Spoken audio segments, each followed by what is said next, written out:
Hi all, Assalamu alaikum. Welcome back to Super Home Stories. Kasaragod കല്യാണ വീട്ടിലെ ബിരിയാണിയുടെ recipe എല്ലാവരും കണ്ടിട്ടുണ്ടാവുമെന്ന് വിശ്വസിക്കുന്നു. അപ്പോൾ അതിലുപയോഗിച്ച സ്പെഷ്യൽ ആയിട്ടുള്ള ബിരിയാണി മസാലയുടെ റെസിപ്പിയുമായിട്ടാണ് ഇന്ന് വന്നിരിക്കുന്നത്. അപ്പോൾ വീഡിയോ കണ്ടു നോക്കാം.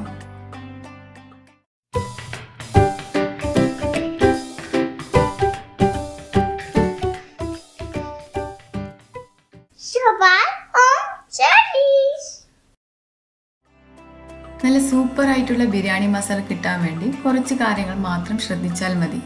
നമ്മൾ ബിരിയാണി മസാലയിലേക്ക് ഉപയോഗിക്കുന്ന ഇൻഗ്രീഡിയൻസിൻ്റെ ക്വാളിറ്റി അത് ഫസ്റ്റ് ക്വാളിറ്റി ആവാൻ ശ്രദ്ധിക്കുക. പിന്നെയുള്ളത് അതിൻ്റെ അളവ് അത് കൃത്യമാവാൻ ശ്രദ്ധിച്ചാൽ നമുക്ക് നല്ല അടിപൊളിയായിട്ടുള്ള ഗരം മസാല കിട്ടും. പിന്നെയുള്ള കാര്യം എന്ന് വെച്ചാൽ നമ്മൾ ബിരിയാണി മസാല ഉണ്ടാക്കുമ്പോൾ ചെറിയ അളവിൽ മാത്രം ഉണ്ടാക്കി സൂക്ഷിക്കുക. എന്നാൽ മാത്രമേ അതിൻ്റെ ഫ്ലേവർ ഒന്നും നഷ്ടപ്പെടാണ്ട് ബിരിയാണി ഉണ്ടാക്കുമ്പോൾ നമുക്ക് ആ ഒരു പെർഫെക്റ്റ് ടേസ്റ്റ് കിട്ടത്തുള്ളൂ. അപ്പോൾ ഇനി ബിരിയാണി മസാലയിലേക്ക് ആവശ്യമായിട്ടുള്ള ഇൻഗ്രീഡിയൻസ് നോക്കാം.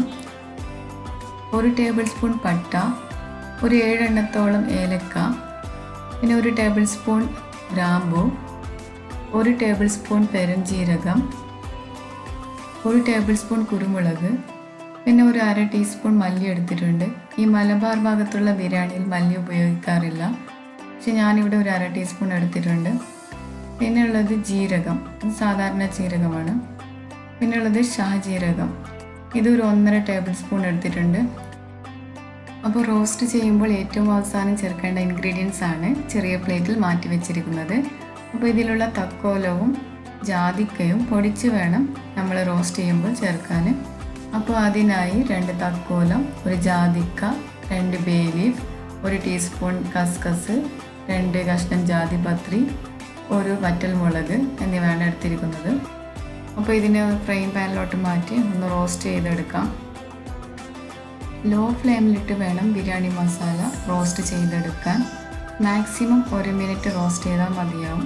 കയ്യിൽ തട്ടുന്ന അത്രയും ചൂട് അത്രയും മതിയാവും. പിന്നെ 1 മിനിറ്റ് കഴിഞ്ഞിട്ടുണ്ട്. ഇനി ഇതിലേക്ക് ബാക്കിയുള്ള ഇൻഗ്രീഡിയൻസും കൂടി ചേർത്ത് ഒരു 1/2 മിനിറ്റ് കൂടി റോസ്റ്റ് ചെയ്തെടുക്കാം. അപ്പോൾ എല്ലാം കൂടി ഒരു 1.5 മിനിറ്റ് അത്രയും മാത്രം റോസ്റ്റ് ചെയ്താൽ മതിയാവും.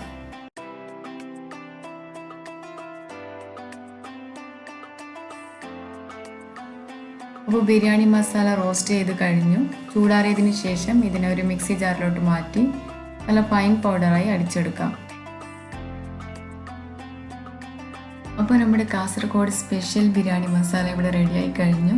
നല്ലൊരു സ്ട്രോങ് ആയിട്ടുള്ള ബിരിയാണി മസാല തന്നെയാണിത്. നല്ലൊരു മണമുണ്ട് ഈ ഒരു ബിരിയാണി മസാലയ്ക്ക്. അപ്പോൾ മലബാർ കല്യാണ ബിരിയാണിയുടെ പ്രത്യേകത എന്ന് പറയുന്നത് ഈ ഒരു മസാല തന്നെയാണ്. ഇനി ഈ ബിരിയാണി മസാലയെ എയർ ടൈറ്റ് ആയിട്ടുള്ള ഗ്ലാസ് കണ്ടെയ്നറിലോട്ട് മാറ്റാം. അപ്പോൾ ഈ ഒരു കാസർഗോഡ് സ്പെഷ്യൽ ബിരിയാണി മസാല എല്ലാവരും ട്രൈ ചെയ്ത് നോക്കുക. വീഡിയോ ഇഷ്ടപ്പെട്ടാൽ സബ്സ്ക്രൈബ് ചെയ്യുക, ലൈക്ക് ചെയ്യുക, ഷെയർ ചെയ്യുക.